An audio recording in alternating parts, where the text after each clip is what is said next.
Good day, everyone. Before I start, I want first to ask you one question. What comes in your mind when we hear public speaking?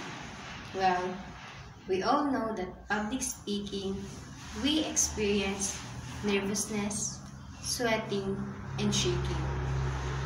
I just want to share my experience at church when I was in Gataran.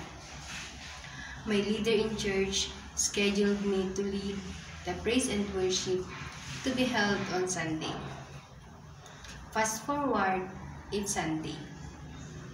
When my leader called my name to go in front, I was shaking.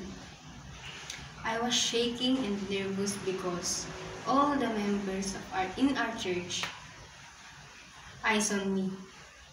Do you experience that? Do you know that feeling?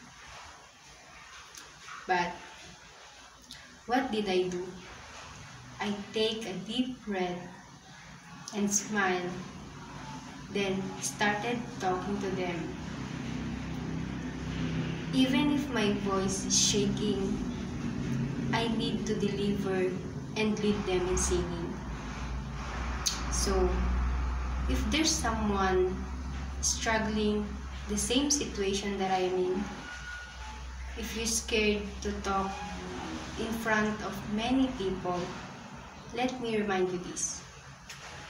Do not let your fear hinder you talking to many people. It is important to note that we need to face and we need to overcome our fear. Thank you.